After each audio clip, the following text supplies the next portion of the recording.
محلات اور باغات نظر نہ آئیں، سڑکیں نظر نہ آئیں، لیکن کوئی نہ کوئی مذہب موجود نظر آئے. قدیم ترین جو مذاہب کے آثار برآمد ہوئے ہیں، کھنڈرات برآمد کی گئے ہیں، آپ موئن جو دڑوں کو دیکھ لیں یا دنیا کے اور خطے میں جہاں اس طرح کے روئنس برآمد کی گئی، وہاں پہ بھی آپ کو کوئی نہ کوئی ایسی چیز نظر آئے گی کہ جس کا تعلق اس سوسائٹی کے مذہب سے تھا، پریمیٹو سوسائٹی. اس سوسائٹی میں بھی کچھ ایسی چیزیں تھیں جو مقدس تھیں، جن کی لوگ پرستش کیا کرتے ہیں. جیسے موئن دڑوں میں کہتے ہیں کہ بل ہیڈ برآمد ہوا، اور جو ہمارے آرکیولوجسٹ ہیں ان کا خیال یہ ہے کہ یہ بل ہیڈ جو ہے وہ لوگ اس کی عبادت کیا کرتے ہیں. تو مذہب کے اثرات آپ کو قدیم ترین انسانی تہذیب، تمدن، معاشرے، سیاست، ثقافت میں نظر آئے ہیں. لیکن ہوا یہ کہ وقت گزرنے کے ساتھ ساتھ جب انسان زیادہ ترقی کرنے لگا اور حکومتیں وجود میں آ گئیں، شہری ریاست بنی، قومی ریاست بنی، بادشاہتیں بن گئیں، لیکن مذہب ساتھ ساتھ چلتا رہا. پھر وقت ایسا آیا کہ مذہب جو ہے وہ اتنا طاقتور ہو گیا، اتنا حاوی ہو گیا کہ وہ لوگوں کے ہر معاملات میں مداخلت کرنے لگا. اور خاص طور پر ہم دیکھتے ہیں کہ یورپ میں جو چرچ کے اثرات تھے، کلیسا کے اثرات تھے، وہ اتنے زیادہ طاقتور ہو گئے کہ وہ سائنسدانوں کو بھی مجبور کرنے لگے کہ وہ اپنے نظریات سے باز آ جائیں. گیلیلیو کے بارے میں آپ نے پڑھا ہوگا، کوپرنیکس کے بارے میں پڑھا ہوگا کہ جب اس نے یہ کہا کہ دی ارتھ مووز اراؤنڈ دا سن، تو چرچ نے کہا کہ یہ تو بائبل کے خلاف ہے، اور اسے کہا گیا کہ وہ باز آ جائے ورنہ اس کو ٹائی کر دیا جائے گا. وہ بیچارہ توبہ کرنے پر مجبور ہو گیا. چلو کوئی بات نہیں، میری جان تو بچ جائے. دنیا تو سورج کے گرد گھومتی ہے اور گھومتی رہے گی. اب آپ مجھے ٹائی کر دیں یا مجھے معاف کر دیں، اس سے فرق نہیں پڑتا. دنیا گھوم رہی ہے اور گھومتی رہے گی، تو میں اپنی جان کیوں ضائع کروں اس کی خاطر. لیکن اس کا آپ اندازہ لگائیے کہ اس سوسائٹی کے اندر مذہب کے اثرات اتنے قوی تھے کہ وہ سائنسدانوں کے اوپر بھی، ان کے نظریات پر بھی حاوی ہو جایا کرتے. اور یہ سلسلہ چلتا رہا تقریباً 16-17 سینچری تک. تھرو آؤٹ یورپ آپ کو ایسے ہی نظر آئے گا. اور پھر ایک مذہب کے خلاف بغاوت شروع ہوئی. یورپ کے اندر مذہب کے خلاف بغاوت ہوئی، خاص طور پر جو فرینچ ریولوشن ہے، رینیسنس جس کو کہتے ہیں، نشأت ثانیہ، اور پھر انڈسٹریل ریولوشن جو انگلینڈ میں آیا، بعد میں سوشلزم آ گیا سوویت یونین میں، چائنا میں. تو یہ جو تحریکیں تھیں، اس سے بھی پہلے ایک انلائٹنمنٹ موومنٹ فرانس میں شروع ہوئی. تو یہ جو تحریکیں تھیں یہ سب مذہب کے خلاف ہیں. ان کو ویسے تو کہا جاتا ہے یہ ترقی کی جیسے تحریکیں ہیں، لیکن بیسیکلی اگر آپ اس پہ دیکھیں نا جا کر تو آپ کو اندازہ ہوگا کہ یہ سب چرچ کے اس ہولڈ کے خلاف تھی جو سوسائٹی پہ ان کی.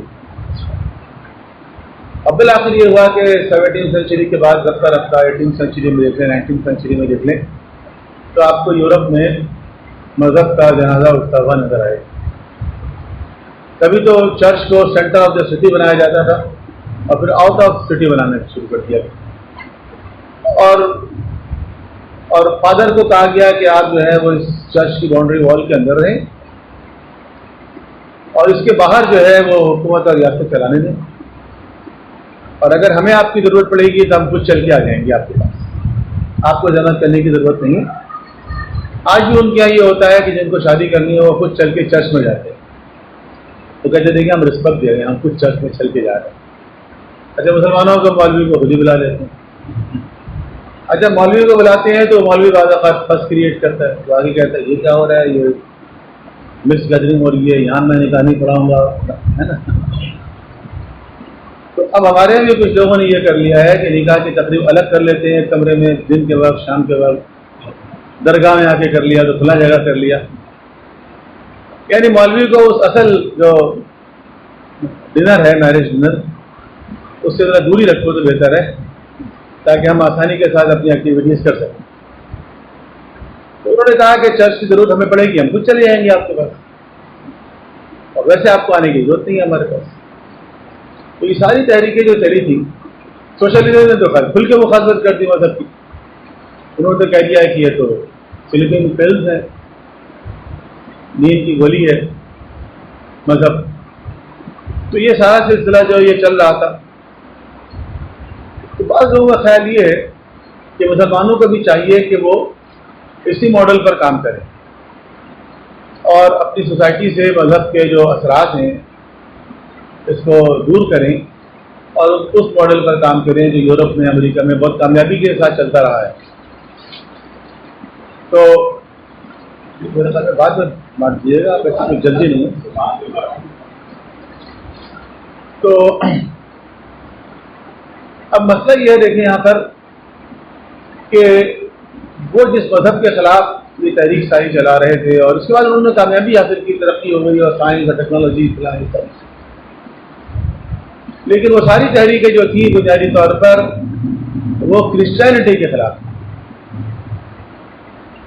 And Islam is not Christianity or not like Christianity. Christianity کا معاملہ یہ ہے کہ ان کے پاس اصل میں دین کی تعلیمات زیادہ ہیں ہی نہیں. بنیادی طور پر جو عیسیٰ علیہ السلام آئے، جو نبی بھی کسی معاشرے کے اندر آئے تو وہ اس سوسائٹی کے جو زیادہ کروشل ایشو تھا نا اس کو ایڈریس کیا انہوں نے. عیسیٰ علیہ السلام جب آئے تو معاشرے میں اخلاقی حالت بہت خراب تھی. عیسیٰ علیہ السلام کی تعلیمات کا زیادہ تر خلاصہ جو ہے وہ اخلاقیات پر مشتمل ہے. اچھا، اس کا مطلب یہ نہیں ہے کہ عیسیٰ علیہ السلام کے پاس کوئی دین نہیں تھا، کوئی کمپریہنسو کوڈ آف لائف نہیں تھا.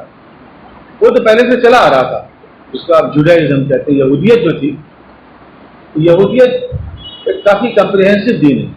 اسلام کے بعد اگر آپ کسی مذہب کو کہہ سکتے ہیں کہ کمپریہنسو کوڈ آف لائف ہے تو وہ جوڈائزم ہے.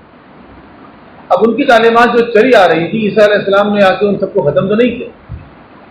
ایون پیغمبر اکرم تشریف لائے تو انہوں نے بھی ساری تعلیمات کو ختم تو نہیں کیا، بلکہ قرآن کریم تو یہ کہتا ہے کہ یہ جو کتاب ہے یہ تو تمہارے ہاتھ میں جو کتاب ہے اس کی تصدیق کرنے والی ہے. مصدق لما بین ایدیہم، جو ان کے ہاتھ میں اس کی تصدیق کرنے والی کتاب ہے. اور مہیمن ہے، یہ سیف گارڈ کرنے والی ہے. آج بھی ہمارے پاس ایسی بہت ساری چیزیں ہیں جو ہم کہتے ہیں یہ سنت ابراہیمی، تو ابراہیم علیہ السلام سے چلی آ رہی ہے. وہ جوڈائزم میں بھی ہے، وہ کرسچینٹی میں بھی ہے، اور اسلام میں بھی ہے. عیسیٰ علیہ السلام بھی اسی طرح جو تعلیمات لے کر آئے وہ انہی تعلیمات میں اضافہ تھا جو اس سے پہلے موجود تھی، یا جن چیزوں کو بگاڑ دیا گیا تھا ان کی اصلاح کر دی ہوئی. لیکن ہوا یہ ہے کہ جس چیز کو کرسچینٹی کہا جاتا ہے وہ جب کمپائل ہوئی تو اس کے اندر عیسیٰ علیہ السلام کی کچھ فراہمی، ارشادات، اخلاقی تعلیمات، یہی چیزیں رہ گئیں، اور باقی سب چیزوں کو انہوں نے یہ سوچا کہ یہ تو یہودیوں کی تعلیمات ہیں، ان سب کو انہوں نے ریجیکٹ کر دیا. تو آج جو کرسچینٹی کے پاس ہے وہ اخلاقیات ہے، صرف اس کی زیادہ کچھ ہے. وہ خود بھی نہیں کلیم کرتے کہ ہمارے پاس جو ہے وہ ایک کمپریہنسو کوڈ آف لائف ہے، بلکہ وہ تو مسلمانوں کے خلاف، اسلام کے خلاف یہ بات کہتے ہیں کہ اسلام عجیب مذہب ہے کہ یہ ہر معاملے میں ٹانگ اڑاتا ہے. جس چیز کو ہم یہ کہتے ہیں کہ اسلام زندگی کے ہر معاملے میں رہنمائی فراہم کرتا ہے، ہدایت فراہم کرتا ہے، اس چیز کو وہ نیگیٹو لیتے ہیں. وہ کہتے ہیں اسلام ہر معاملے میں ٹانگ اڑاتا ہے، اور ہم تو بس روحانیت اور معنویت کی بات کرتے ہیں. اور یہ روحانیت اور یہ جو اصطلاح ہے اسپریچولیٹی اور اسپریچولیزم، یہ اصطلاح ہے کرسچینٹی کی، اسلام کی اصطلاح نہیں ہے. قرآن میں آپ کو کہیں یہ لفظ نظر نہیں آئے گا روحانیت، کہ کچھ چیزیں روحانیت ہے اور کچھ چیزیں مادیت ہیں، اور اس دین جو ہے وہ روحانیت کا نام. تو اسلام میں یہ روحانیت کا اصطلاح اور ٹرم اور یہ روحانی معاملات اور روحانی بابا اور روحانی علاج اور روحانی ڈائجسٹ اور روحانی پتہ نہیں سب چیزیں چل رہی ہیں. یہ ساری اصطلاحات جو ہیں یہ کہیں اور سے ہی آئی ہیں، اور یہ اس کانسیپٹ کے مطابق ہیں کہ دو حصوں میں تقسیم کر دیا گیا چیزوں کو، ایک روحانی ہے ایک مادی ہے. اسلام میں ایسا نہیں ہے. اسلام میں جو مادی ہے وہی روحانی ہے. جو روحانیت جس چیز کو آپ کہتے ہیں اس کو اسی دنیا میں رہ کے انسان کو حاصل کرنا ہے. نماز سے بڑی روحانیت کیا چیز ہو سکتی ہے؟ لیکن اس نماز کو بھی کہا گیا ہے جماعت کے ساتھ ادا کرو. تو جماعت کیا ہے؟ جماعت ایک سوشل انٹریکشن کا ذریعہ ہے. تو اس طرح کی تقسیم بندی یہاں پر نہیں ہے، لیکن یہ وہاں سے یہاں پر آ گئی. تو وہ سارا جو ریوالٹ تھا بیسیکلی وہ اس ریلیجیس کنٹرول کے خلاف تھا کہ جو چرچ کا ہولڈ تھا سوسائٹی کے اندر. موجودہ دور میں ہم دیکھتے ہیں کہ خاص طور پر ایران میں انقلاب آیا. یہ انقلاب جو ہے ایک بہت زبردست ٹرننگ پوائنٹ ہے، کیونکہ اس انقلاب کے بعد ایک نیا تصور سامنے آیا کہ جس مذہب کا ہم فاتحہ پڑھ چکے تھے، جو مقابلے میں تھا ہی نہیں.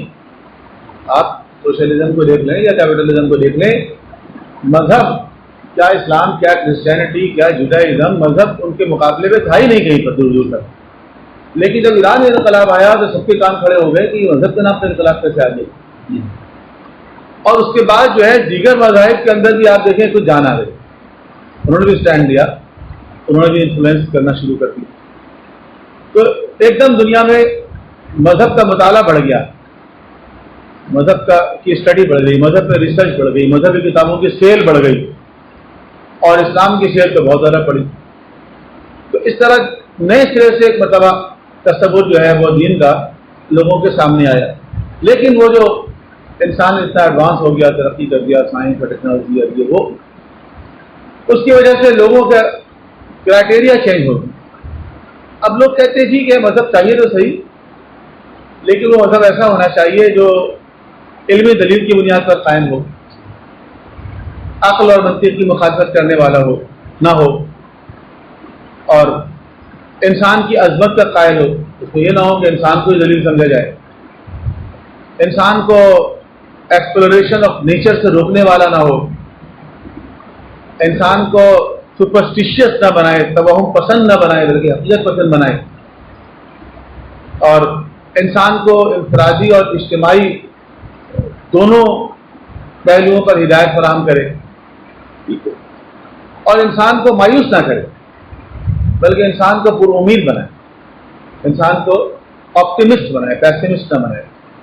ایک ایسی آئیڈیالوجی اگر ریلیجیس بھی ہو تو وہ ایکسیپٹیبل ہے 21ویں صدی کے ایک انسان کے لیے.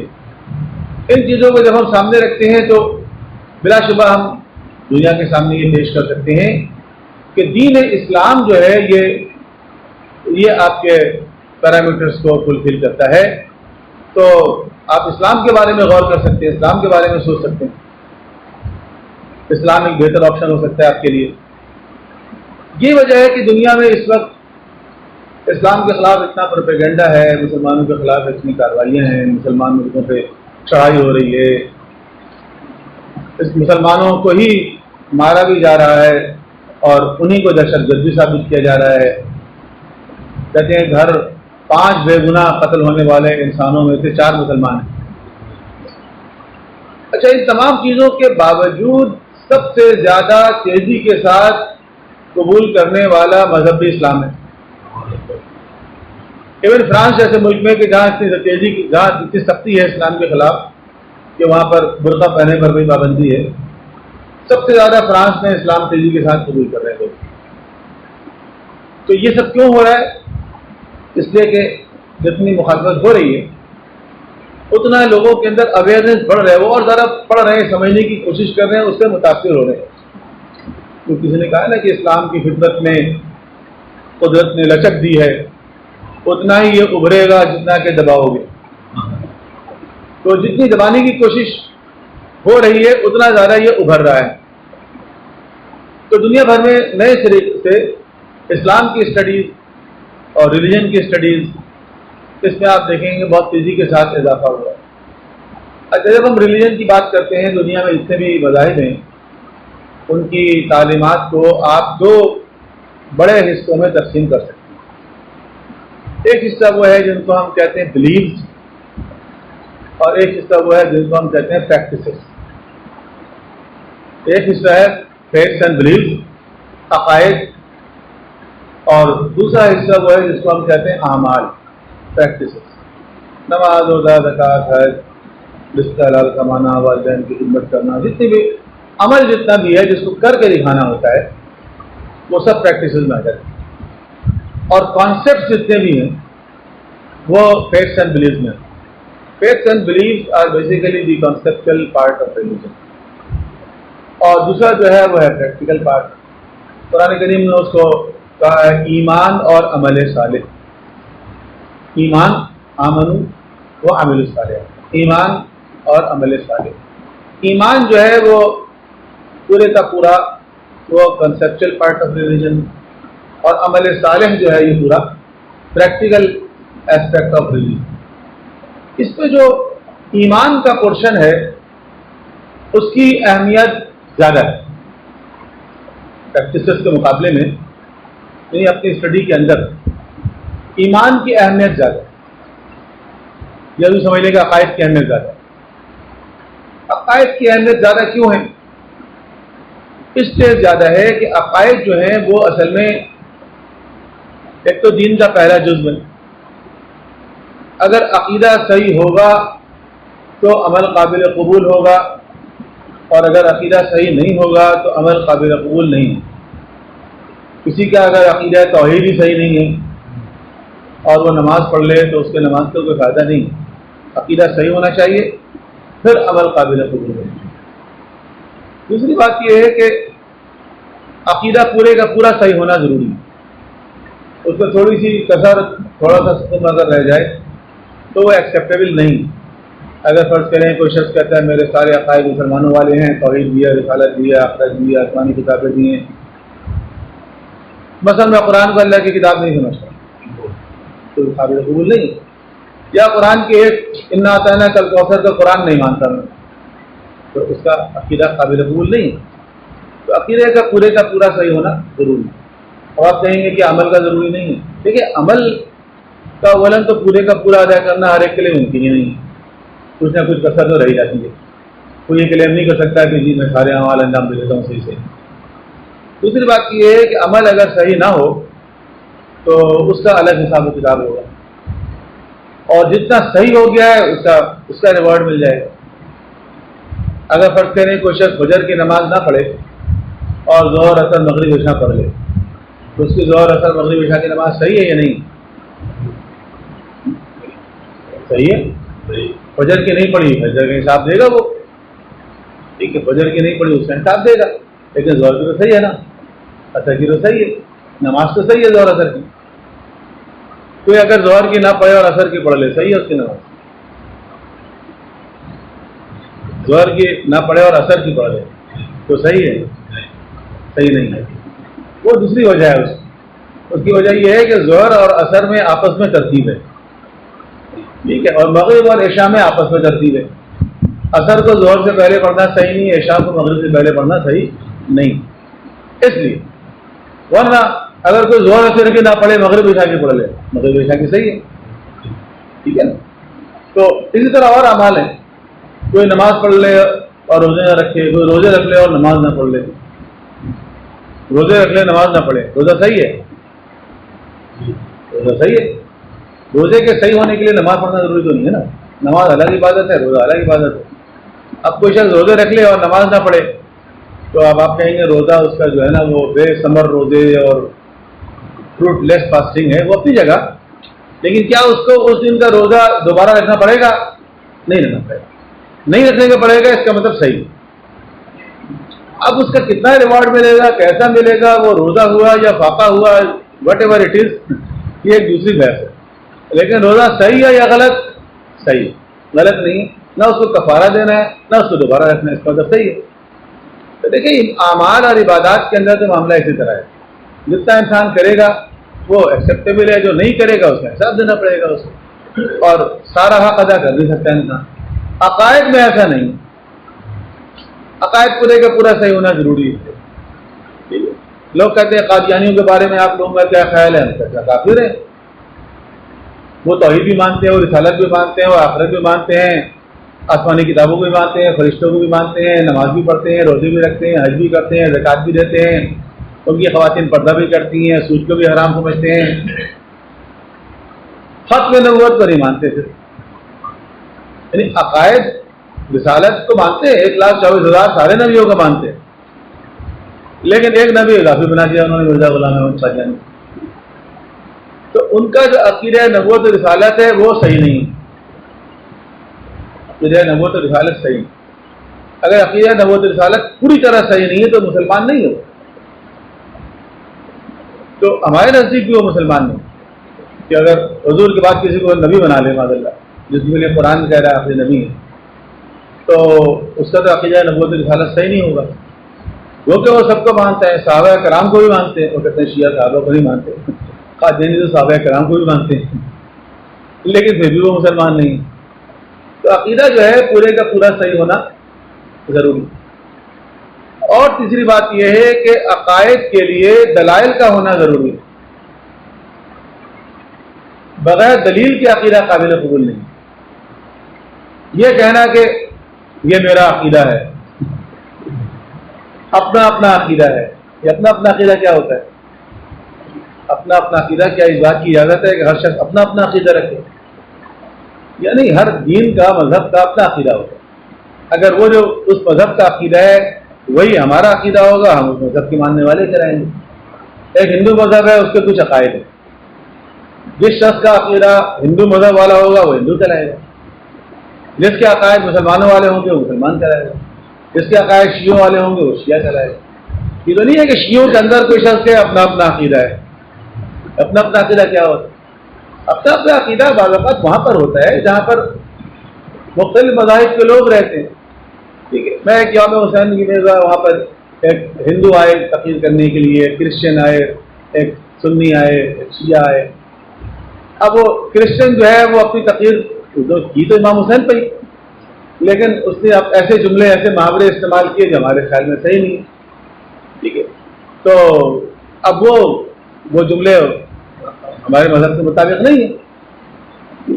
خدا بند یسوع مسیح یہ فرماتے ہیں، اب وہ جو کہہ رہے خدا بند یسوع مسیح وہ ہمارا عقیدہ تو نہیں ہے، لیکن چونکہ ہم ایک ایسے پروگرام میں بیٹھے ہوئے ہیں جہاں ڈفرینٹ ریلیجن کے لوگ آئے ہوئے ہیں اور ایک ٹالرنس کا ایک انوائرمنٹ ہے، وہاں پر ہم کیا کہیں گے؟ اپنا اپنا عقیدہ ہے۔ وہ اپنا عقیدہ بیان کر رہے ہیں، ہندو اپنا عقیدہ بیان کر رہے ہیں، مسلمان اپنا عقیدہ بیان کر رہے ہیں، اور ہم سب مل کے امام حسین کو ٹریبیوٹ پیش کر رہے ہیں۔ تو یہاں پر ہم کیا کہیں گے؟ ان کے عقیدے کو قبول کریں گے، برداشت کریں گے، صحیح تو نہیں سمجھتے ہم، لیکن رواداری کا تقاضا یہ ہے کہ اس کو برداشت کریں گے، یہاں کہیں گے اپنا اپنا عقیدہ ہے۔ اگر کوئی کہے بھائی یہ کیا ہے، یہ تو ہمارے مطابق شرک کہہ رہے ہیں، بھائی اپنا اپنا عقیدہ ہے، ٹھیک ہے، جو بھی ہے تو شرک ہمارے مطابق، لیکن اپنا اپنا عقیدہ ہے، بیان کرنے تو وہ بھی اس ملک کا شہری ہے، اس کو بھی حق ہے اپنے مذہب کے مطابق چلنے کا، تو اس کو کہتے ہیں اپنا اپنا۔ نہیں، اب ہم بعض ایسی باتیں کر رہے ہیں جس کے لیے ہمارے پاس کوئی دلیل ہی نہیں، اور کوئی پوچھتے ہیں ہم کہتے ہیں اپنا اپنا عقیدہ ہے۔ تو اپنا اپنا عقیدہ کیا ہوتا ہے؟ بعض شاعر جو ہے وہ ایسے شعر کہہ دیتے ہیں جس کے اندر کوئی بات ایسی ہوتی ہے جو کافی غلو آمیز بات ہوتی ہے یا شرکیہ بات ہوتی ہے۔ اب تو کفر اور شرک کی باتیں بھی رائج ہو گئی ہیں، کافی ایسے کلام منقبت خاص طور پر پڑھے جا رہے ہیں۔ تو اب وہ جناب اس سے آپ پوچھیں گے بھائی یہ شعر آپ نے کیسے کہہ دیا، اس سے تو کچھ بہت امپریشن پڑ رہا ہے، کہتے اپنا اپنا عقیدہ ہے، اور بعض اوقات پڑھتے ہوئے کہتے ہیں یہ عقیدے کا شعر ہے۔ اچھا، عقیدے کا شعر کیا ہوتا ہے؟ اصل میں کہنا چاہیے یہ عقیدت کا شعر ہے، اصل میں کہنا چاہیے یہ عقیدت کا شعر ہے، یعنی میں عقیدت میں یہ بات کہہ رہا ہوں، I don't have any argument, لیکن بس میں کہہ رہا ہوں، میں شاعر ہوں، چونکہ شاعر ذرا ترنگ میں ہوتا ہے تو وہ کچھ بھی کہہ سکتا ہے، تو اس کو کہنا چاہیے کہ بھئی یہ عقیدت کا شعر ہے، میں عقیدت میں یہ بات کہہ رہا ہوں، عقیدت میں بحث گیا ہوں یا کہ میں کہہ رہا ہوں، آپ مجھ سے آرگومنٹ نہیں مانگے۔ ٹھیک ہے، اگر آپ کہہ رہے ہیں اپنا اپنا عقیدہ، نو، عقیدہ means faith and belief, faith and belief جو ہے وہ آفیشیل ہے، اسلام کے کچھ فیتھ اینڈ بلیف وہ آپ کو قرآن میں تلاش کرنا پڑے گا، وہ آپ کو پیغمبر کے ارشادات میں تلاش کرنا پڑے گا، ہم اس کو نہج البلاغہ سے بیان کریں گے۔ علی علیہ السلام سے زیادہ کون اسلام کو سمجھتا ہوگا؟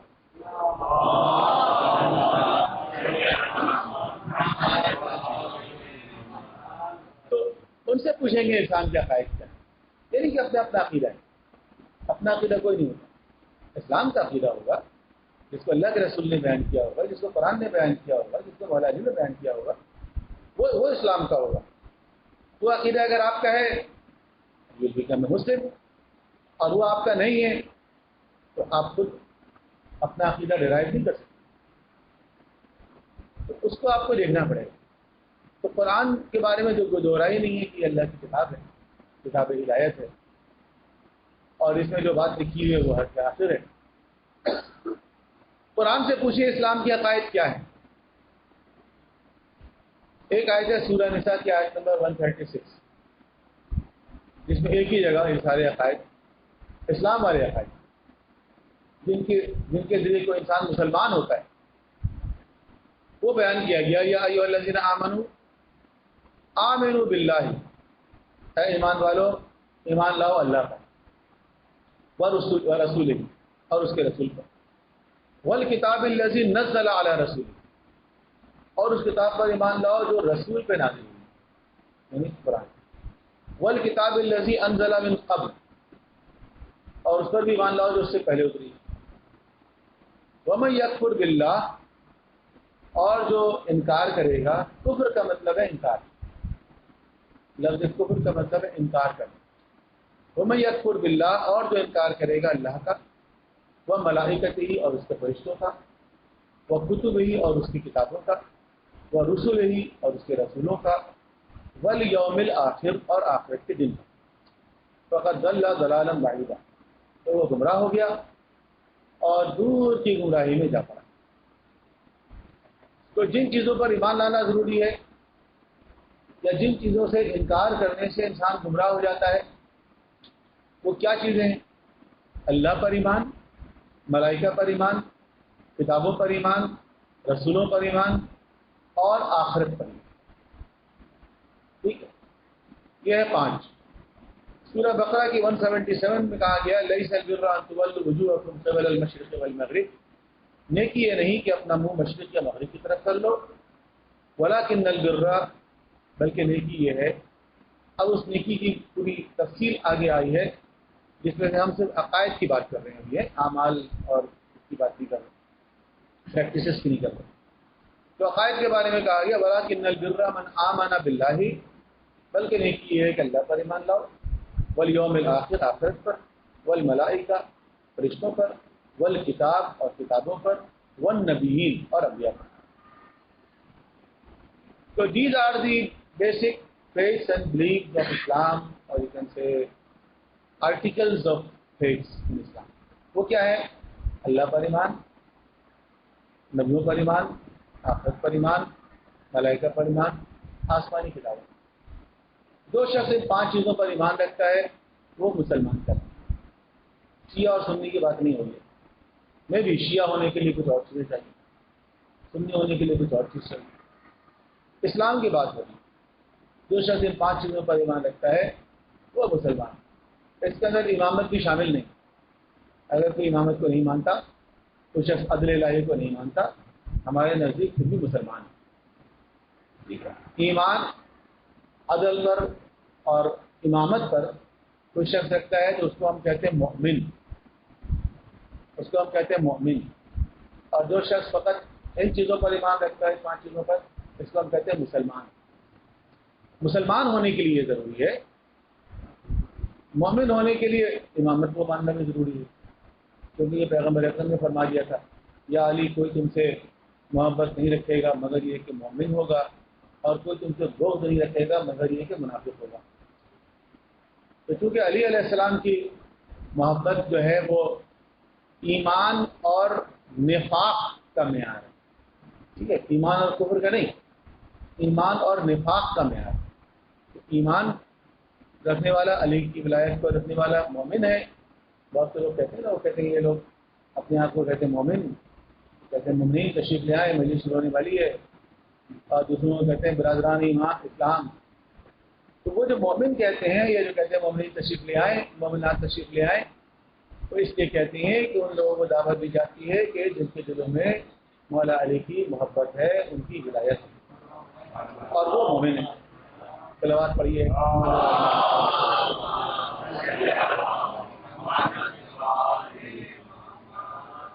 اس لیے ہم ان کو کہتے ہیں مومن۔ اور ویسے جتنے بھی لوگ ہیں کہ جو توحید کو ماننے والے، رسالت کو ماننے والے، آخرت کو ماننے والے، ان کو ہم کہتے ہیں مسلمان، کافر نہیں کہتے۔ ٹھیک ہے، ہمارے تکفیری سوچ نہیں ہے کہ ہم دین سے خارج کر دیں فوراً۔ اللہ کے رسول دین کے اندر داخل کرنے کے لیے لوگوں کو آئے تھے، آج کا مولوی ان کو دین سے باہر نکالنے کے لیے آئے تھے۔ تو کافر کون ہوگا؟ کافر وہ ہوگا جو ان میں سے کسی چیز کا انکار کرے گا، یا توحید کا انکار کرے گا، یا رسالت کا انکار کرے گا، یا آخرت کا انکار کرے گا، یا آسمانی کتابوں میں سے کسی کا انکار کر دے گا، یا فرشتوں کا انکار کرے گا، تو وہ دین سے خارج ہوتا ہے۔ ٹھیک ہے، ہمارے ایک مسئلہ یہ بھی ہے، آپ نے توحید مسائل وغیرہ میں پڑھا ہو کہ ضروریات دین کا منکر کافر ہو جاتا ہے۔ ضروریات دین کا منکر کافر، یہ ضروریات دین کا منکر جو کافر ہے نا، یہ سنیوں میں بھی ہے، شیعوں میں بھی ہے، سنیوں میں بھی ہے، ان کے یہاں بھی ایسا۔ ضروریات دین سے مراد یہ ہے کہ کوئی شخص اگر فرض کریں یہ کہہ دیں کہ نماز کوئی چیز نہیں ہے، نماز کا انکار کر دے تو وہ کافر ہوگا۔ نماز نہیں پڑھنے والا تو گناہ گار ہوگا، کافر نہیں ہوگا، لیکن اگر نماز کا انکار کر دے تو کافر ہو جائے گا۔ کوئی شخص کہتے شراب حلال ہے تو کافر ہو جائے گا، کیونکہ شراب جو ہے وہ متفق علیہ ہے، اسلام میں حرام ہے۔ کوئی شخص اس کے حلال ہونے کا قائل ہو تو وہ کافر ہو جائے۔ ضروریات دین کا منکر کافر ہو، لیکن اس کی تشریح ہے فقہ کی کتابوں میں کہ ضروریات دین کا منکر بھی اس وقت کافر ہوگا جب اس کا انکار توحید یا رسالت یا آخرت یا قرآن کے انکار کی طرف پلٹے۔ اگر کسی نے نماز کے بعد نماز کے بارے میں کوئی ایسی غیر ذمہ دارانہ بات کر دی تو وہ ایک دم کافر نہیں ہو جائے گا، وہ گناہ گار ہی ہوگا۔ لیکن اگر اس کے اس جملے سے یہ مطلب نکل رہا ہو کہ قرآن کریم میں جو کہا گیا اقیم الصلاۃ، اس کا انکار ہو رہا ہو، اگر پھر وہ کافر، قرآن کا انکار ہو گیا نا، پھر وہ قرآن کا انکار ہو گیا۔ اب قرآن کا انکار سے انسان کو کافر ہو جاتا ہے، تو اس پہ اتفاق ہے سب کا۔ تو مومن وہ ہے جو ولایت کو ماننے والا ہو، تو نہ مسلمان، تو مسلمان ہونے کے لیے شرط، اس کے اندر امامت شامل نہیں ہے، اس کے اندر عدل الہی شامل نہیں ہے، کیونکہ عدل الہی ایک کنٹروورشل ایشو رہا ہے مسلمانوں کے درمیان، اس لیے اس کے انکار کرنے والے کو دین سے خارج نہیں کرتے۔ تو اس کے اندر صحابہ کرام بھی شامل نہیں ہیں، لکھا ہوا ہے کہ صحابہ کرام کا ماننا ضروری ہے مسلمان ہونے کے لیے، اگر اتنے امپورٹنٹ ہوتے تو اس میں ہوتا کہ نہیں لکھا ہوا۔ اچھا چلو یہاں نہیں کہیں اور ہوتا، کہیں جو ہے وہ جیسے ہم لوگ تو جو کلمہ میں پڑھتے ہیں کہ لا الہ الا اللہ محمد رسول اللہ، علی علیہ السلام کی ولایت کو کلمہ بھی پڑھ لے۔ اچھا وہ کلمہ بھی مسلمان ہونے کے لیے ضروری نہیں، مسلمان ہونے کے لیے شہادتین کافی ہے۔ مسلمان ہونے کے لیے ایک کافر اگر مسلمان ہونا چاہتا ہے اور وہ پڑھتا ہے اشہد ان لا الہ الا اللہ وحدہ لا شریک لہ واشہد ان محمدا عبدہ ورسولہ، ٹھیک ہے، ہی ول بیکم اے مسلم، وہ مسلمان ہو جائے گا۔ تو اس کے لیے علی ولی اللہ کہنا ضروری نہیں، علی ولی اللہ کہہ لے گا تو اس کو ہم پکا شیعہ سمجھ لیں گے۔ لیکن اگر وہ شیعہ بھی ہوتا ہے، بہت سے لوگ جیسے ہمارے ہم لوگ یہ کلمہ یہاں پڑھتے ہیں بڑے صغیر میں اس طرح نا، تو عرب میں جو ہے شیعہ وہ نہیں پڑھتے، کلمہ تمام مسلمانوں کا جو وہ ایک ہے اور وہ ہے شہادتین، اشہد ان لا الہ الا اللہ وحدہ لا شریک لہ واشہد ان محمدا عبدہ ورسولہ۔ تو ایک عرب عالم دین امریکہ میں نماز پڑھایا کرتے تھے جمعے کی، وہ ایک آدمی وہ مسلمان ہو گیا، وہ مسلمان ہوا تو لوگوں نے جمع کر کے اس سے کلمہ پڑھوایا، اسے یہی کلمہ پڑھوایا اشہد ان لا الہ الا اللہ وحدہ لا شریک لہ واشہد ان محمدا عبدہ ورسولہ، اس نے پڑھ دیا، پڑھا اللہم صلی علی محمد وآلہ محمد، اچھا ہو گیا وہ مسلمان ہو۔ تو ہمارے جو پاکستانی تھے انہوں نے کہا شیعہ ہوا ہے یا سنی ہوا ہے؟ تو نے کہا شیعہ ہوا ہے یہ، شیعہ کیسے ہوئے؟ سنا بھی پڑھا ہی نہیں، علی ولی اللہ رسول اللہ و خلیفۃ برافت، کہ بھائی یہ شیعہ مسجد میں آ کے شیعہ پیش نماز کے سامنے اگر وہ کلمہ پڑھ رہا ہے، شہادتین پڑھ رہا ہے، اس کا مطلب شیعہ ہوا ہے وہ، ٹھیک ہے، وہ زبان سے اس نے والا کلمہ پڑھا جو مسلمان ہونے کے لیے ضروری ہے، کافی، باقی یہ پڑھنا ضروری نہیں، مسلمان ہو گیا وہ، اور شیعہ مسلمان ہوا ہے وہ، کہ سنی مسلمان ہو۔ تو ویسے بھی کسی انسان کے بارے میں جو ہم کہتے ہیں مسلمان ہے، ہم نے اس کو کلمہ سنا ہے کبھی، نماز پڑھتے ہوئے کبھی دیکھا ہے، ضروری نہیں، وہ تو ویسی زبان سے کہہ رہے ہیں مسلمان ہوں، ہم مان لیتے ہیں مسلمان۔ تو اگر وہ ادھر سے ادھر آ رہا ہے تو پھر اسے اسلام کی طرف آ رہا ہے تو شہادتین پڑھنے سے آ جاتا ہے، تو یہی کافی ہے تمام مسلمانوں کے نزدیک۔ یہ لوگ سوال بھی کرتے ہیں کہ حضور کے دور میں جو مسلمان ہوتے تھے تو وہ علی ولی اللہ والا کلمہ پڑھتے تھے، تو ہم کہتے ہیں نہیں، یہ تو نہیں پڑھتے تھے، کہ میں شہادتین پڑھتے تھے، شہادتین پڑھ کے مسلمان ہوتے تھے، تو آج آپ لوگ یہ کیوں پڑھتے ہیں؟ ٹھیک ہے، ہم ذرا پکا کرنے کے لیے پڑھتے ہیں کہ واقعی شیعہ ہے، ورنہ آپ یہ بتائیے حضور کے دور میں جو مسلمان ہوتے تھے وہ ایک کلمہ پڑھتے تھے یا 6 کلمے پڑھتے تھے؟ ایک ہی پڑھتے تھے، 6 تو نہیں پڑھتے تھے. آج آپ 6 کلمے پڑھ رہے ہیں. پہلا کلمہ طیب، دوسرا کلمہ شہادت، تیسرا کلمہ توحید، چوتھا کلمہ تنقید. سب ایک ہی جیسے جملے ہیں. توحید، رسالت، لا الہ الا اللہ محمد رسول اللہ، اشہد ان لا الہ الا اللہ وحدہ لا شریک لہ واشہد ان محمد عبدہ ورسولہ. ٹھیک ہے. کہیں کہیں تسبیحات اربع ہے، سبحان اللہ والحمد للہ ولا الہ الا اللہ واللہ اکبر. کہیں کچھ ہے. 5واں کلمہ کیا ہے وہ استغفار، گناہوں کی معافی مانگ لی، استغفار بھی کر لیا، توحید بھی بیان کر دیا، رسالت بھی بیان کر دیا، اللہ کی حمد و ثنا بھی بیان کر دی، اور استغفار بھی کر لیا گناہوں سے. پھر 6واں کلمہ رد کفر. اب بھی کوئی ایسا ڈھیٹ کفر ہے جو باقی ہے، اس کے لیے پورا پیراگراف پڑھیں. پورا پیراگراف ہے وہ بھی یاد نہیں ہوگا. تو پھر کہیں جا کے کفر ختم ہوگا. پھر کفر تو پہلے ہی ختم ہو جاتا ہے. توحید اور رسالت کے اقرار سے کفر ختم ہو جاتا ہے. ٹھیک ہے. تو ہم لوگ تو پہلا جملہ جو پڑھتے ہیں لا الہ الا اللہ، اس سے یہ ہوتا ہے کہ انسان جو ہے وہ مشرک سے نکل کے موحد ہو جاتا ہے.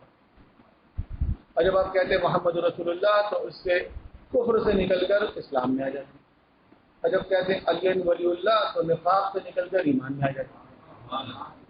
شارٹ کٹ ہے. لیکن بہرحال 6 کلمے پڑھتے ہیں.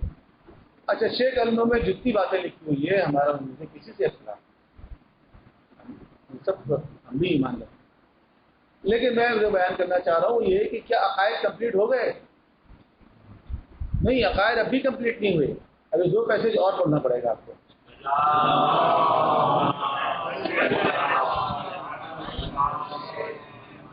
ایک ہے ایمان مجمل، ایک ہے ایمان مفصل. جو پیراگراف ہوا وہ بھی پڑھ لیں.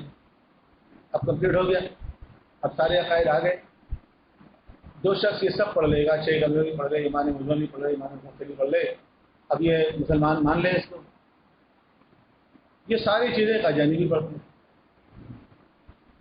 یہ ساری چیزیں قادیانی بھی پڑھتا ہے. پھر وہ دین سے باہر ہے، پھر وہ کافر ہے. نہیں، ختم نبوت تو ختم کہیں نہ کہیں تو ایڈ کرنا تھا نا. کہیں نہ کہیں اتنے سارے جملے آپ نے تیار کیے، کہیں نہ کہیں ختم نبوت کا ٹچ بھی دینا تھا نا. وہ تو آپ نے دیے نہیں، رہ گیا وہ. اب اس کے لیے پھر اس کو کچھ کرنا ہوگا. لیکن ہمارے یہاں تو جب کوئی کہتا ہے علی ولی اللہ تو اس کا مطلب ختم نبوت ہے. کیونکہ نبوت کا خاتمہ ہوا تو ولایت کا آغاز ہوا. علی ولی اللہ خود ختم نبوت ہے. کسی قادیانی سے کہیں کہو علی ولی اللہ، کبھی نہیں کہے گا. وہ ولایت کو مانے گئی نہیں، کیونکہ ولایت کا اعلان ہی ختم نبوت ہے. اس لیے پیغمبر نے جہاں اپنی خاتمیت کا اعلان کیا تو وہاں علی کی ولایت کا اعلان کیا. جہاں اللہ کے رسول نے فرمایا کہ علی انت منی بمنزلۃ ہارون من موسیٰ، علی تمہاری نسبت مجھ سے ہوا ہے جہاں ہارون کی موسیٰ سے. پھر کہا الا انہ لا نبی بعدی، مگر یہ کہ میرے بعد کوئی نبی نہیں آئے گا. سب سے مشہور حدیث تو یہی ہے نا ختم نبوت کی، لا نبی بعدی، میرے بعد کوئی نبی نہیں آئے گا. اس سے زیادہ واضح کیٹیگوریکل بات کیا ہو سکتی؟ لا نبی بعدی، لا نبی بعدی. ایک شعر بھی بنا دیا جس نے مسجد ختم نبوت کے بعد لکھا ہوا یہ شعر، فرما گئے ہادی لا نبی بعدی. آسان ہو گیا یاد کرنے میں بچوں کے لیے. فرما گئے ہادی لا نبی بعدی. اب میں کہتا ہوں اس سے پہلے بھی تو کچھ فرمایا، وہ بات کیوں بھلا دی؟ اس سے پہلے یہ فرمایا نا یا علی انت منی بے منزلت ہارون من موسیٰ. بخاری کی حدیث ہے یہ، کہیں اور کی نہیں ہے. غلطی بخاری شریف میں بھی کہ حضور نے یہ فرمایا جب غزوہ تبوک میں جا رہے. تو ختم نبوت اتنا اہم ایشو ہے جو اسلام اور کفر کا ایشو ہے، تو اس کے بارے میں کہیں تو آپ کو ایڈجسٹ کرنا تھا، تو آپ نے کیا ہی نہیں کہیں پر. تو بات یہ ہے جناب کہ صحابہ کرام کہاں ہیں؟ ختم نبوت ہی نہیں ہے تو صحابہ کرام نہ نماز میں، نہ اذان میں، نہ کلمے میں، نہ ایمان مجمل میں، نہ ایمان مفصل میں کہیں تذکرہ ہی نہیں ہے صحابہ کرام کا. اور کہتے ہیں یہ صحابہ کرام تو نہیں مانے تو دین سے خالی ہو جائیں گے. وہ بات سارے فسانے میں جس کا ذکر نہیں، وہ بات ان کو بہت ناگوار گزری. تو کہیں تو ان کو رکھنا تھا نا، امپورٹنس دینا تھا صحابہ کرام کی. بات یہ ہی نہیں کہیں. شیعہ تو علی ولی اللہ کلمہ میں بھی کہہ رہے، نماز میں بھی کہہ رہے، اقامت بھی کہہ رہے، اب کچھ لوگ کہہ رہے تشہد میں بھی کہو. کہہ رہے وہاں پہ بھی کہو، تو وہ تو تشیش ہے نا شیعوں کا، انہوں نے تو ہر جگہ اس کو ایڈجسٹ کیا ہوا ہے، لیکن آپ نے صحابہ کرام کو کہیں بھی سیٹ نہیں کیا. تو اچھا پھر وہ کہتے صحابہ کرام کو نہیں مانتے، تو ویسے تو اچھا آپ مانتے ہیں؟ ہاں جی مانتے. کیا مانتے ہیں؟ صحابہ کرام کو خدا مانتے ہیں، رسول مانتے ہیں، کیا مانتے ہیں؟ یہ صحابہ کرام کو صحابہ کرام مانتے ہیں. یہ صحابہ کرام کو صحابہ کرام کون بیوقوف ہوگا جو نہیں مانتا؟ آپ بتائیے. صحابہ کا مطلب یہ ہے، جو ڈیفینیشن ہے صحابہ کی وہ یہ ہے جس نے بھی ایمان کی حالت میں حضور کی زیارت کی اور ایمان کی حالت میں اس دنیا سے رخصت ہوا، وہ صحابی ہے. جس کسی کے بارے میں یہ اسٹیبلش ہو جائے کہ ایمان کی حالت میں اس نے حضور کی زیارت کی ہوگی میں نزدیکی صحابی. اور اگر یہ ہو جائے کہ نہیں کی وہ صحابی نہیں. تو صحابی ہونا نہیں ہونا یہ تو ایک ہسٹوریکل فیکٹ ہے نا، اس کا کوئی انکار کیسے کر سکتا ہے؟ اس کا کوئی انکار نہیں کر سکتا.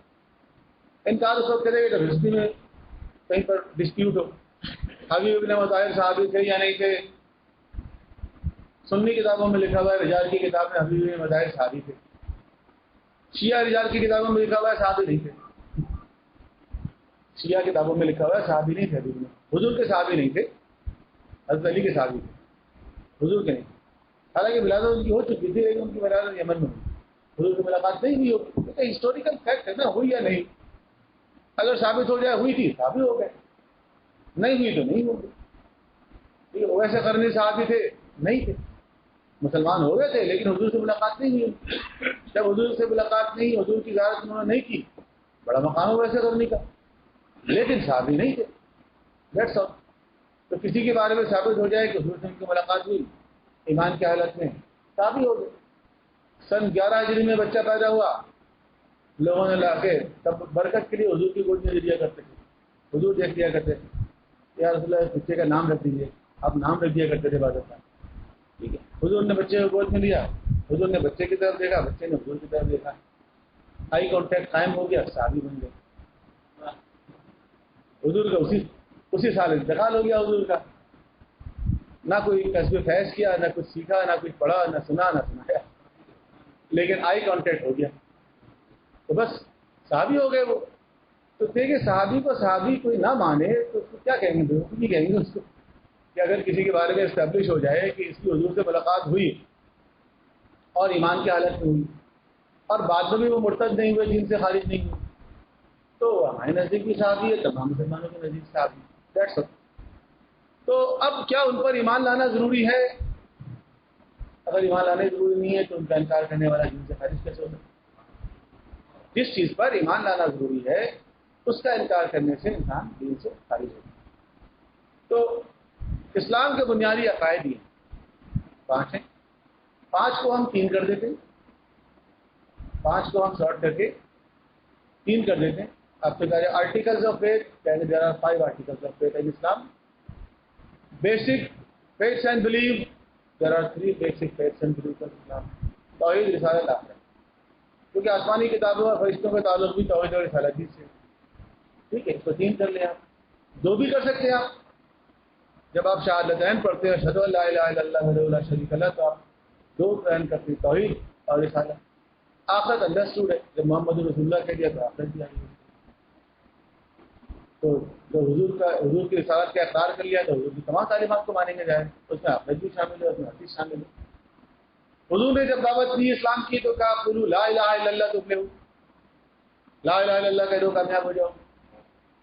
یہ بھی نہیں کہا محمد رسول اللہ کو، تو صرف لا الہ الا اللہ کہنے سے اسلام کے دائرے میں آ جاتے لوگ.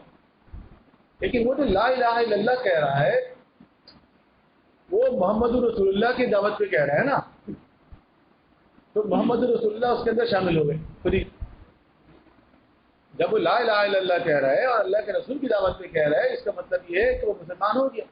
وہ توحید کو بھی مانتا ہے اور رسالت پر بھی ایمان لے آیا. اور جب رسالت پر ایمان لایا تو اللہ کے رسول جتنی تعلیمات لے کر آئے ہیں سب کو ماننا پڑے گا. اللہ کے رسول قرآن لے کر آئے، قرآن کو بھی مان رہے ہیں.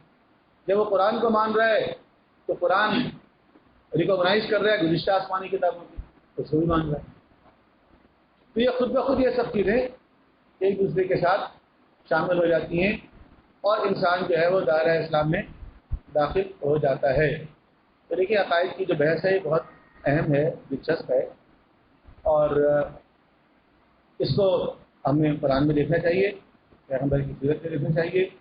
نہج البلاغہ کو ہم نے خاص طور پر موضوع بنایا ہے کیونکہ نہج البلاغہ میں عقائد کے سارے عنوانات موجود ہیں۔ انشاءاللہ ہم وقت گزرنے کے ساتھ اس کو بیان کریں گے۔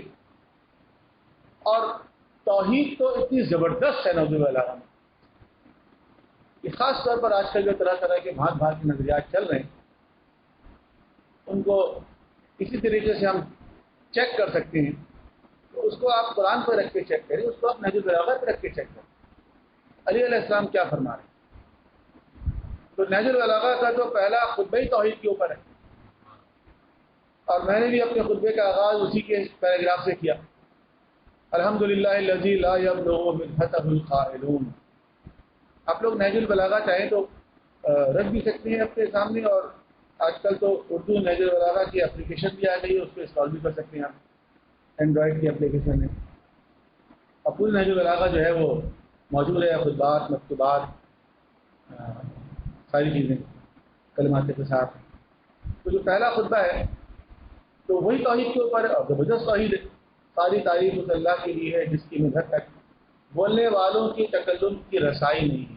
لا یبلغ مدحتہ القائلون ولا یحصی نعماءہ العادون، نہ نعمتوں کو گننے والے شمار کر سکیں، ولا یؤدی حقہ المجتہدون، نہ ہمتوں کی بلندیاں اس کا ادراک کر سکیں۔ الذی لا یدرکہ بعد الہمم ولا ینالہ غوث الفتن، نہ ذہانتوں کی گہرائیاں اس کی تہ تک جا سکتی ہیں، اور نہ کوشش کرنے والے بھی اس کی کوشش کا حق ادا نہیں کر سکتی، نہ ہمتوں کی بلندیاں اس کا ادراک کر سکتی ہیں، نہ ذہانتوں کی گہرائیاں اس کی تہ تک پہنچ سکتی ہیں۔ ٹھیک ہے، الذی لیس لصفتہ حد محدود، اس کی صفت کے لیے کوئی حد محدود نہیں، ولا نعت موجود، اور نہ اس کی کوئی توصیفی کلمات ہیں، ولا وقت محدود، نہ اس کے لیے کوئی وقت معین و مقرر ہے، ولا اجل ممدود، نہ اس کی کوئی آخری انتہا ہے۔ فطر الخلائق بقدرتہ، اس نے تمام مخلوقات کو اپنی قدرت سے خلق کیا، ونشر الریاح برحمتہ، اور اس نے ہواؤں کو چلایا اپنی رحمت کے ساتھ۔ تو یہ تو پہلا پیراگراف ہے خطبہ نمبر 1 کا، اور اس کا دوسرا پیراگراف بھی بہت معروف ہے، کہ دین کی ابتدا اس کی معرفت ہے۔ اول الدین معرفت، دین کی ابتدا خدا کی معرفت، اور معرفت کا کمال و کمال المعرفہ تصدیق، اس کی تصدیق کا کمال توحید کا اقرار ہے، توحید کا کمال اخلاص، عقیدے میں اخلاص۔ یہ ترجمے تھوڑا سا وہ پروف ریڈنگ کی میرے خیال میں رکھنے تھوڑی سی رہ گئی ہیں سافٹ ویئر کے اندر۔ اور اخلاص کا کمال یہ ہے کہ زائد بر ذات صفات کی نفی کرتی ہے۔ تو یہ آپ دیکھیں نہج البلاغہ کا پہلا خطبہ ہے، اور اس کے علاوہ بھی نہج البلاغہ میں جا بجا نہ صرف یہ کہ توحید کو بیان کیا گیا ہے، بلکہ توحید کی دلیلیں، آرگومنٹس، وہ دلیلیں بھی اس کے اندر دی گئی۔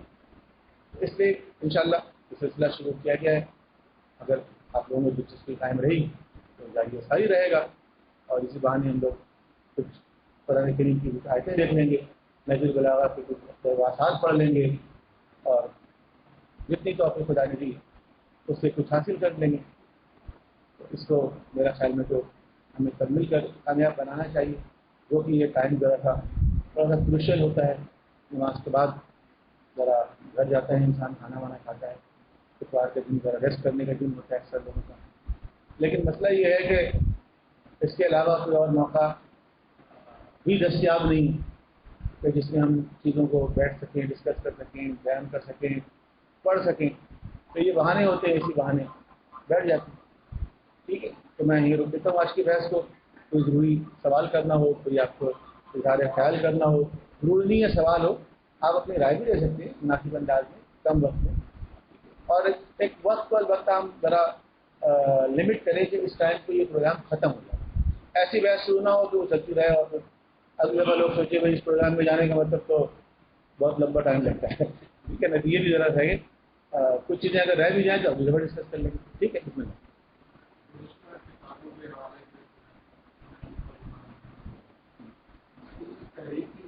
جی جی ہاں. بس گزشتہ آسمانی کتابوں پر ایمان لانے کا مطلب صرف اتنا ہے کہ ہم اس بات پر ایمان رکھتے ہیں کہ خداوند عالم نے جن جن نبیوں پر جو کتابیں بھی نازل کی ہیں, ہمیں تو ان کا نام بھی نہیں پتا نا. یہ 4 نام جو ہمیں پتا ہے وہ تو قرآن میں آ گئے ہیں, لیکن کتابیں 4 تو نازل نہیں ہوئی ہیں, کتابیں اور نازل ہوئی. تو بس اتنا ہمارا ایمان ہوتا ہے اجمالی طور پر کہ جو کتاب خدا نے جس نبی پر نازل کی وہ سب برحق ہے. جس طرح وہ نبی برحق ہیں وہ کتابیں بھی برحق ہیں. وہ کتابیں ہم تک نہیں پہنچی کوئی بات نہیں, لیکن اس کا وہ نسخہ جو ان کے پاس تھا ہم ان پر ایمان رکھیں. وہ نسخہ جو مارکیٹ میں دستیاب ہے اس پر ایمان نہیں رکھتے ہیں. ہم موسیٰ علیہ السلام پر جو کتاب نازل ہوئی اس پر ایمان رکھیں. یہ جو یہودیوں کے پاس آج جو کتاب ہے اس پر ایمان نہیں رکھتے. عیسیٰ علیہ السلام پر جو کتاب نازل ہوئی ہم اس پر ایمان رکھیں, وہ اللہ کی طرف سے برحق کتاب ہے. لیکن یہ جو آج مارکیٹ میں انجیل دستیاب ہے اس پر ایمان نہیں رکھتے. تو ہمارا ایمان جو ہے وہ اجمالی ایمان ہے. کچھ فرمایا گیا جی. اور یہ سب سے کم مان دلیل جو ہے وہ, لیکن اصل میں دلیل کی جب ہم بات کرتے ہیں نا تو اس میں ایسا ہے کہ ضروری نہیں ہے کہ ہر شخص کے پاس ایسی دلیل ہو جس سے وہ سامنے والے کو بھی کنونس کر سکے. ہر آدمی کے اندر یہ صلاحیت نہیں ہوتی. یہ تو ایک کمیونیکیشن اسکل ہے کہ آپ سامنے والے کو قائل کر لیں. ہر آدمی کے اندر یہ اسکل نہیں ہوتی. ضروری نہیں کہ ہر آدمی کے پاس ایسی دلیل ہو جو ابو علی سینا کے پاس ملا صدر شیرازی کے پاس نہیں. منیمم ایسی دلیل ہونی چاہیے کہ اگر اس سے یہ سوال کیا جائے کہ آپ کا یہ عقیدہ کیوں ہے, آپ اللہ کو یہ کیوں مانتے ہیں, آپ پیغمبر اکرم کو آخری نبی کیوں مانتے ہیں, آپ علیہ السلام کو اپنا امام کیوں مانتے ہیں. یہ نہ کہے کہ ابا نے کہا تھا, اماں نے کہا تھا, مولانا نے کہا تھا. نو, وہ کوئی جواب دے, کوئی آرگومنٹ پیش کرے کہ میں جو خدا کو ایک مانتا ہوں وہ اس بنیاد پر. اگر اس نے کہا کہ ابا نے سمجھا دیا, یا ہم تو پہلے ہی مسلمان ہوئے, یا ہم تو پہلے شیعہ گھرانے میں ہوئے, ہم تو اصلی شیعہ ہیں, نسلی شیعہ ہیں. نو, یہ ہو جائے گی تقلید, اور عقائد میں تقلید جائز نہیں. یہ تقلیدی بات ہو گئی. ابا نے کہا, اماں نے کہا, یا مولانا نے کہا, یا کسی نے بھی کہا. تو اس کے پاس دلیل ہونی چاہیے کہ میں اس دلیل کی بنیاد پر بات. پیغمبر نے ایک بوڑھی عورت سے پوچھا تو نے خدا کو پہچانا, اس نے کیا پہچان کیا, وہ چرخہ کاٹ رہی. تو آپ نے کہا کیسے پہچانا, اس نے کہا اس چرخے سے پہچانا. جب میں اس کو چلاتی ہوں یہ چلتا ہے, روک دیتی ہوں کیا. جب بغیر چلانے والے کے چرخہ نہیں چل سکتا تو پوری کائنات کیسے چل سکتی ہے. تو اب اس عورت کے لیے یہی دلیل تھا, اس کے لیے یہی دلیل تھا. لیکن کوئی شخص مولا علی کے پاس آتا ہے کہ آپ نے خدا کو کیسے پہچانا. اب وہ جو ہے وہ بدو ہے, وہ صحرائی آدمی ہے. اب اس کو علیہ السلام کو وہ والی دلیل لے لیں کہ میں آسمان کے راستوں کو زمین کے راستوں سے زیادہ جانتا ہوں. اس کو آپ نے یہی بتایا کہ دیکھو صحرا میں چلتے ہوئے تم نے نشانات دیکھے, قدموں کے نشان. اسے کیا پتہ چلتا ہے, انسان کے قدموں کا نشان ہو تو کیا پتہ چلتا ہے, انسان گزرا ہے. بلکہ ایک اور بات آپ نے بتائی کہ اگر صحرا میں تمہیں اونٹ کی مہنگی نظر آئے تو کیا پتہ چلتا ہے, کیا پتہ چلتا ہے یہاں سے اونٹ گزرا ہے. تو اونٹ تو نہیں دیکھا نا تم نے, مہنگی دیکھی. یعنی آثار کو دیکھ کے تم وجود تک پہنچے. تو اس کائنات میں بھی خداوند عالم کے آثار ہیں, آثار کو دیکھ کے ہم خدا کے وجود کو پہچانتے ہیں. اب جتنی اس کی اپروچ تھی اس کے خدا کی سمجھا دیا اس نے. تو یہ منیمم ایسی دلیل ہو کہ جس سے وہ اپنے آپ کو سیٹسفائی کر سکے, اور اگر کوئی اس سے پوچھے, قیامت میں پوچھا جائے تو تم نے یہ عقیدہ کیوں رکھا, تو آئیں بائیں شائیں نہ کرے, وہ کہہ دے کس بنیاد پر. باقی اتنا قابل ہونا ضروری نہیں ہے کہ سب کو سمجھا دے, آپ کو سننا رہے.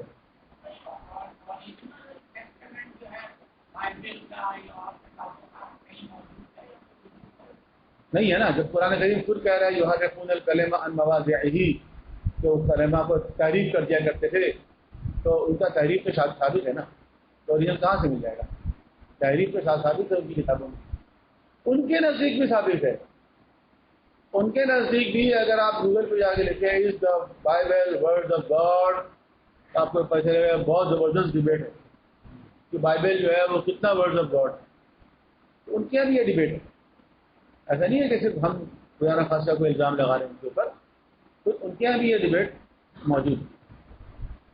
ٹھیک ہے، کچھ ہمارے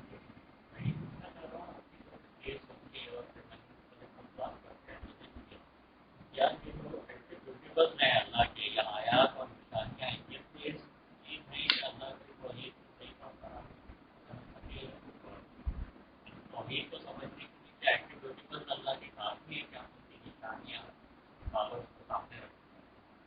دیکھیے اصل میں اس طرح ہے کہ انسان کی رسائی جو ہے وہ ذات خدا تک نہیں، کسی بھی مخلوق کی رسائی خدا کی ذات تک نہیں. مخلوق کی جو رسائی ہے، جو ایکسیس ہے، وہ اس کی صفات تک. یہ ہماری مجبوری کہ ہماری رسائی اس کی ذات تک نہیں ہے، ہماری رسائی جو ہے صفات تک. اور صفات کے جو مظاہر ہیں ان کو ہم فزیکلی محسوس کر سکتے ہیں. صفات کے مظاہر کو مثال کے طور پر ہمارے سامنے اگر رزق رکھا ہوا ہے، اس رزق کو تو ہم محسوس کر رہے ہیں، اس کو انجوائے کر رہے ہیں، تو یہ کیا ہے؟ یہ خدا کی ایک صفت ہے رازق ہونا. اس رازق ہونے کا ایک مظہر یعنی جس چیز میں وہ صفت ظاہر ہو رہی ہے، مظہر یعنی جس چیز میں وہ صفت ظاہر ہو رہی ہے، اس کی یہ صفت کہ وہ رازق ہے، اس کی یہ صفت اس رزق میں ظاہر ہو رہی ہے. تو ہماری رسائی جو ہے کہاں ہے؟ وہ اس سے اوپر ہے، اور یہ جو ہے وہ مظہر ہے کس چیز کے؟ اس کی ایک صفت کا. تو ہم کیا کرتے ہیں؟ ہم صفات کے ذریعے ذات تک پہنچتے. یہ ہماری مجبوری کہہ لیں، مخلوق کی مجبوری یہی ہے کہ وہ صفات کے ذریعے ذات خدا کا ادراک کرتے ہیں. تو صفات کے ذریعے ہی پہچاننے کے لیے کہا گیا.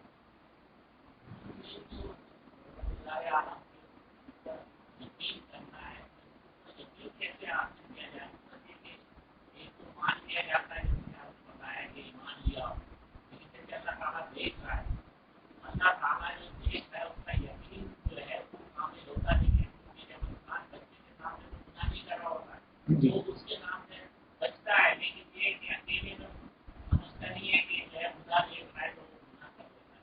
وہ یقین انشاءاللہ آگے جا کے ہم اس پہ بات کریں گے کہ مختصر میں کچھ کہہ دوں. اصل میں جو ہم خدا کی معرفت حاصل کرتے ہیں نا، اس کو حاصل کرنے کے دو طریقے ہیں. ایک طریقہ ہے علمی دلائل کی مدد سے ہم چیزوں کو سمجھتے ہیں.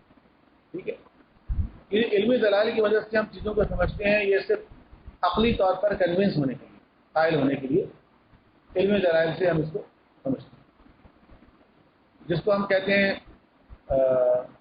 علمی معرفت. ٹھیک، اور ایک یہ ہے کہ ہم اس کو ہم کہتے ہیں حصولی معرفت، یعنی علم حاصل کرتے ہیں اور اس کے معرفت کرتے ہیں. ایک ہوتا ہے حضوری معرفت، ایک ہوتی ہے حضوری معرفت. حضوری معرفت کا مطلب یہ ہے کہ ہم اپنے آپ کو محسوس کریں کہ ہم خدا کی بارگاہ میں حاضر ہیں. تو انہوں نے جگہ فرمایا نا کہ وہ ہم تو اس کو نہیں دیکھ رہے لیکن وہ ہمیں دیکھ رہے ہیں، یہ محسوس کریں. اور یہ اتنا آسان نہیں جتنا کہنا آسان ہے، لیکن اصل معرفت وہی ہے. اصل معرفت وہ آپ دیکھیں دعا عرفہ میں امام حسین کیا فرما رہے ہیں. امام حسین علیہ السلام فرما رہے ہیں کہ اندھی ہو جائیں وہ آنکھیں جو تجھے اپنے اوپر نگران محسوس نہیں کرتی ہیں. پھر فرمایا کہ کیا تیرے غیر کا ظہور اور وضوح، ظاہر ہونا اور واضح ہونا خدا کے علاوہ کسی اور کا، کیا تیرے غیر کا ظاہر ہونا اور واضح ہونا تجھ سے زیادہ ہے کہ وہ چیز تیرے وجود پر دلیل بن سکے؟ ٹھیک ہے، ہم تو مثال دیتے ہیں نا کہ آگ کو دھوئیں کو اٹھتا ہوا دیکھ کے پتہ چلتا ہے آگ روشن ہے، یعنی ہم نے آگ نہیں دیکھا، دھوئیں کو دیکھ کر آگ پر ایمان لیا ہے. ٹھیک، اسی طرح ہم مثال دیتے ہیں کائنات کو دیکھ کے پتہ چلتا ہے کہ اس کا خالق ہے، بنانے والا ہے. امام حسین کیا فرما رہے ہیں؟ کیا تجھ سے زیادہ کوئی اور چیز واضح ہے جو تیرے لیے نشانی بنے؟ لیکن مسئلہ یہی ہے نا کہ ہماری تو وہ والی آنکھ ایکٹیو ہی نہیں ہے جو دیکھ سکے. اگر ہماری وہ والی آنکھ ایکٹیو ہو جائے جو اس کے وجود کو محسوس کر سکے تو پھر ہمیں ان دلیلوں کی ضرورت نہیں پڑے. تو ہماری مجبوری ہے کہ ہم جو ہے وہ علم حصولی کے ذریعے خدا کی معرفت حاصل کریں. اور جو اہل معرفت ہیں، جو اہل عرفان ہیں، وہ عمل کے ذریعے ایسے مقامات کو طے کرتے ہیں کہ جہاں وہ علم حضوری حاصل کر، خدا کے وجود کو محسوس کر. جب آپ نے کہا نا خدا دیکھ رہا ہے، یہ جو بات ہے چھوٹی سی لیکن یہ بہت بڑی بات. انسان محسوس کرے اللہ بصیر بالعباد، اللہ بندوں کو دیکھ رہے ہیں. دنیا میں لوگ ہمیں دیکھ رہے ہوتے ہیں مگر کام نہیں کرتے. دکانوں میں کیمرے لگے ہوئے ہیں، کوئی ہاتھ نہیں لگاتا کسی چیز، کیمرے لگے ہوئے ہیں. امتحان میں انویجیلیٹر دیکھ رہا ہے تو نقل نہیں کر رہے ہیں. تو ایک انسان صرف یہ سوچے کہ اس کے نزدیک خدا کا دیکھنا، خدا کی نظارت، خدا کا دیکھنا کیمرے کے برابر بھی نہیں ہے، والدین کے دیکھنے کے برابر بھی نہیں ہے، انویجیلیٹر کے دیکھنے کے برابر بھی نہیں ہے. تو اس کی توحید کیسی ہے؟ کہاں کی توحید ہے یہ؟ جب خدا کی نگرانی کے وہ کیمرے کی نگرانی کے برابر بھی نہیں سمجھتا. ٹھیک ہے، تو یہ اصل میں ایک الگ چیپٹر ہے نا، اس پہ موقع ملے گا انشاءاللہ ہم بات کریں گے. اور یہ تو آپ نے توحید کی بات کی، تو ہر مسلمان کا تو یہ عقیدہ ہے کہ خدا کی نگرانی ہے اور اس کے اوپر کیمرے لگے ہوئے ہیں. شیعوں کا عقیدہ یہ ہے کہ اس کے اوپر کم از کم 3 کیمرے لگے ہوئے ہیں. شیعوں کا تو عقیدہ یہ ہے کہ کم از کم 3 کیمرے لگے ہوئے ہیں. ٹھیک ہے، اور ہم اس کو قرآن کی آیت سے پیش بھی کرتے ہیں، عملوا فسیرى اللہ عملکم، عمل کرو تمہارا عمل اللہ دیکھ رہا ہے، ورسولہ اور اس کا رسول دیکھ رہا ہے، والمؤمنون اور ایمان والے دیکھ رہے ہیں. ایمان والے کون ہیں؟ ایمان والے تو ہر وقت نہیں دیکھ رہے ہیں. ہم اکیلے میں تنہائی میں اپنے موبائل میں اپنے ٹیب میں کیا دیکھ رہے ہیں؟ تو ایمان والے وہ ہیں جو تمہارے زمانے کا امام ہے، وہ تمہیں دیکھ رہا ہے. خدا بھی دیکھ رہا ہے، رسول بھی دیکھ رہا ہے، ایمان بھی دیکھ رہا ہے. تو کم از کم 3 کیمرے لگے ہوئے ہیں. 3 کیمروں کے سامنے اگر ہم غلط کام کر رہے ہیں تو آپ دیکھیں ہماری توحید، ہمارا عقیدہ رسالت اور ہمارا عقیدہ امامت تو کتنا مضبوط ہے.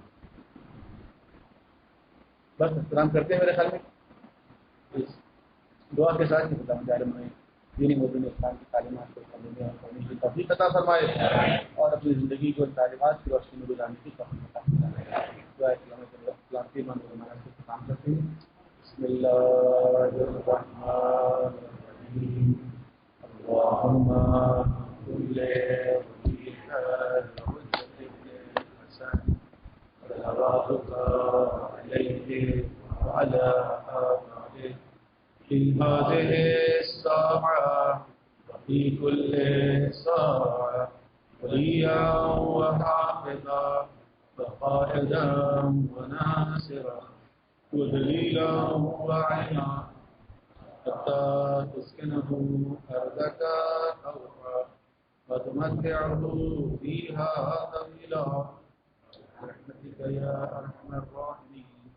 اللهم صل على محمد وعلى